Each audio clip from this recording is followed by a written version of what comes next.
अस्सलाम वालेकुम वरहमतुल्लाह। उम्मीद करता हूँ आप सब अपनी जगह पर खैरियत से होंगे। हमारे जिस्म के अंदर जब नसों के ब्लॉकेज बढ़ते हैं, यानी हमारी नसें ब्लॉक होने लगती हैं, तो उसकी वजह हमें ढूंढनी लाजमी होती है। तो वजह में सबसे पहले हमारा जो फोकस होना चाहिए वो होना चाहिए कि हमें अपना ब्लड का जो पंपिंग प्रेशर है, सबसे पहले हमें उसका टेस्ट कराना चाहिए। क्योंकि हमारे कोई भी नसों के ब्लॉकेज की जो मेन कारण होता है, मेन वजह होती है, वो हमारा ब्लड प्रेशर पंपिंग का लो होना होता है।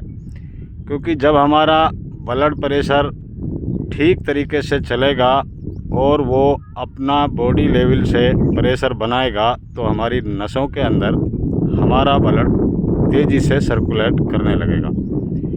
अब ऐसे चलते हमारे जहन में कई मरतबा ख़्याल आते हैं कि हम अगर किसी गर्म चीज़ का इस्तेमाल करेंगे तो हमारी बॉडी में गर्मी पैदा करेगी, जिसकी वजह से हमारी बॉडी में हीट बनेगी। जबकि जब हमारी नसों में ब्लॉकेज बनने लग जाएं तो आप समझ जाएं कि आपका नंबर 1 खून गाढ़ा हो चुका है और नंबर 2 आपका जो पंपिंग प्रेशर है वो लो हो चुका है, तो अपना प्रेशर अधूरा बना रहा है। ऐसी पोजीशन में हमें लाजमी है कि हमको वो ग़िज़ाएँ यूज़ करनी होंगी जो तासीर के एतबार से गर्म होती हैं और जो हमारी बॉडी में हीट बनाती हैं।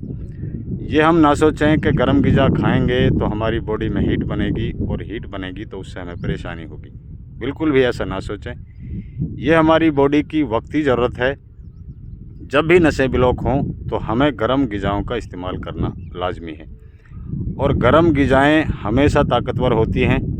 कई मरतबा ये सोचकर हम गर्म ग़िज़ाओं से परहेज़ करने लग जाते हैं कि बॉडी में हीट बनाएंगी और हमें परेशानी होगी। तो जब भी किसी को ब्लॉकेज हो, चाहे वो ब्रेन की नसों का ब्लॉकेज हो, चाहे जॉइंट की नसों का ब्लॉकेज हो, चाहे हार्ट के ब्लॉकेज हो, और एनी बॉडी का किसी भी पार्ट्स के हिस्से का ब्लॉकेज हो, लेकिन ताल्लुक़ नस से रखता हो और ब्लड के सर्कुलेट से रखता हो, तो ऐसी पोजीशन में सबसे पहली डाइट हमारी ब्लड पंपिंग प्रेशर को हाई करने की होनी चाहिए। जिसमें हमें क्या यूज़ करना चाहिए?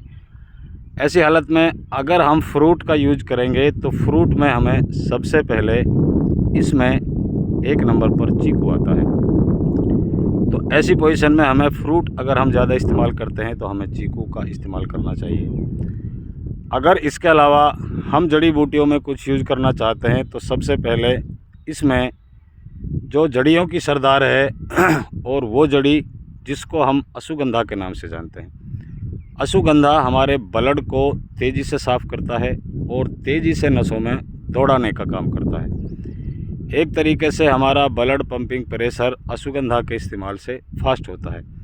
तो अश्वगंधा में नंबर 1 का जो अश्वगंधा आता है वो अश्वगंधा नागौरी होता है, जो हमारे भारत देश में राजस्थान में नागौर एक डिस्ट्रिक्ट है, वहाँ पर इसकी तादाद ज़्यादा पाई जाती है।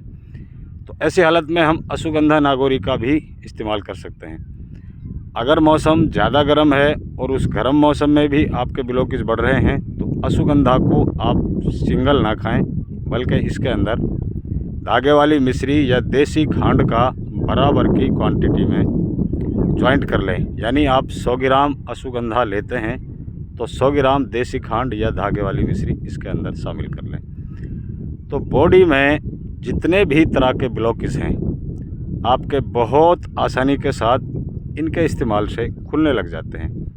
इसके अलावा पीपल के पत्तों को कच्चे पत्ते लें, उनको उबालें और उबाल कर उनकी धीरे धीरे चाय पिए। यानी एक तरीके से आप उनका एक काढ़ा बना सकते हैं, चाहे आप कहें कि पत्तों को उबाल कर उसकी आप चाय तैयार कर सकते हैं। ये आपकी हार्ट के ब्लॉकेज को तेज़ी से खोलती है, और हार्ट के जो ब्लॉकेज होते हैं उनको हमेशा ब्लॉकेज जो बनते हैं उसमें ऑक्सीजन लेवल जब हमारी बॉडी को कम मिलता है, तो ऑक्सीजन की मात्रा जब कम हो जाती है तो तब जा करके हार्ट के ब्लॉकेज के ज़्यादा चांसेस बन जाते हैं। तो इस पीपल के पत्ते की चाय को पीने से, यानी पीपल के पत्तों को थोड़ा कुचल कर पानी में उबाल कर उनको पीने से, चाय से मतलब ऐसा नहीं है कि आपने इसमें चाय की पत्ती डालनी है या फिर आपको इसमें कॉफ़ी डालनी है। चाय की पत्ती कॉफ़ी का इसमें डालना कोई ज़रूरी नहीं है। इस चाय को हम सिर्फ पत्तों की ही चाय कहते हैं। पीपल के पत्ते लें, 4 से 5 पत्ते लें, कच्चे हों, उनको थोड़ा कुचल लें। तकरीबन 150 से 200 ग्राम पानी में उनको उबालना शुरू कर दें। थोड़ा सा इच्छा के अनुसार उसमें गुड़ डाल दें। उसको खूब उबालें। जब पानी आधा रह जाए तो उसको फिर धीरे धीरे चाय की तरह सुबह खाली पेट पीने का काम करें। तो इससे क्या होगा, आपकी ऑक्सीजन लेवल की जो तादाद है, जो मात्रा है, वो पूरे तरीके से हमारे लंग्स को मिलेगी। जब लंग्स को ऑक्सीजन मिलेगा तो हमारा जो सांस है वो पूरे तरीके से खुलकर चलेगा। और जब खुलकर सांस चलेगा तो हमारे हार्ट के जो ब्लॉकेज हैं वो उसकी मदद से खुलना शुरू हो जाएंगे और हमारा ब्लड हार्ट की नसों में सर्कुलेट करने लगेगा। तो कोई भी ब्लॉकेज बॉडी का हो, बॉडी के किसी भी पार्ट्स का हो, उसमें सबसे पहला जो हमारा मकसद है वो गर्म ग़िज़ाएँ हैं और गर्म चीज़ों का इस्तेमाल है। इसमें भूल कर भी आप ठंडी चीज़ें इस्तेमाल खाने में ना करें। और खून को बढ़ाने के लिए, क्योंकि एक लाजमी होता है कि जब हमारे ब्लॉकेज हो जाते हैं तो कुछ खून की तादाद हमारे बॉडी में कम हो जाती है। तो इसके लिए भी आप गर्म ही चीज़ इस्तेमाल करें। तो इस गर्म चीज़ में मैंने अश्वगंधा आपको बताया। दूसरा, अगर खून को और ज़्यादा तेज़ी से आपको बढ़ाना है तो जाफ़रान आप समझते हैं, हिंदी में उसको केसर बोलते हैं, उर्दू में जाफ़रान बोलते हैं। तो जाफ़रान को आप लेकर के आ जाएँ, उसके 2 से 3 पत्ते ले लें और कलौंजी बराबर की ले लें। उसको दूध में डालें और उबाल कर उस दूध को सोते टाइम पीने का काम करें। इंशाअल्लाह जाफ़रान केसर की मदद से हमारी बॉडी में तेज़ी से खून बनता है। आपके अंदर बहुत खून की मात्रा कम हो गई है और आप चाहते हैं कि जल्दी हमारे खून की तादाद बढ़े और तेज़ी से हमारा ब्लड फ़िल्टर भी हो और बॉडी में सर्कुलेट भी करे। तो आपको किसी वैद्य की या डॉक्टर की राय हो सकती है कि आप अनार का इस्तेमाल ज़्यादा करें। तो अनार तासीर में ठंडा होता है, जो ऐसी पोजीशन में जब आपका ब्लड पंपिंग लो है तो आपकी डाइट में वो अच्छा नहीं है। तो अनार की जगह पर या फिर आपको कोई डॉक्टर वैद्य राय दे कि आप मौसमी का इस्तेमाल करें, तो ऐसी पोजीशन में मौसमी का इस्तेमाल भी ना करें, उसकी तासीर भी ठंडी होती है। तो फ्रूट में आपको ऐसी पोजीशन में चीकू का इस्तेमाल करना है, ये खास कर ध्यान रखना है। इसके अलावा दूसरी चीज़, आप हाड़ू नाम का एक फल होता है, तो हाड़ू का इस्तेमाल भी कर सकते हैं, क्योंकि वो हमारे डाइजेशन सिस्टम को भी बहुत अच्छा रखता है और हमारी बॉडी के अंदर खून भी बनाता है और हमारे पेट को भी अच्छे से साफ़ करने में हमारी मदद करता है। तो बॉडी का किसी भी हिस्से का कोई भी ब्लॉकेज हो, उस ब्लॉकेज को चलते आप एक चीज़ को हमेशा ध्यान में रखें कि ठंडी चीज़ों का इस्तेमाल पूरे तरीके से छोड़ दें और गर्म चीज़ों में वो चीज़ें आप चुनें जो आपको मौसम के मुताबिक ज़्यादा बॉडी में हीट भी ना बनाएं। तो इसमें मैं पहली राय आपको अश्वगंधा की देता हूँ। ज़्यादा गर्म मौसम है, जैसा कि अब फिलवक्त चल रहा है, तो ऐसे गर्म मौसम में अश्वगंधा को आप मिश्री, देसी खांड या फिर सतावर को उसमें बराबर की मात्रा में ले सकते हैं, क्योंकि सतावर हमारे ब्लॉकेज को खोलती है, हमारे ब्रेन को बहुत अच्छा बेनिफिट देती है। क्योंकि सतावर के अंदर एक चीज़ पाई जाती है कि ये दिमाग की तादाद को, याददाश्त को और भूलने की आदत को ख़त्म करती है, याददाश्त को बहुत अच्छे से बढ़ाने का काम करती है और ये भी हमारी बॉडी में डाइजेशन सिस्टम को बहुत अच्छा रखती है, यानी अच्छा हाजमा होता है।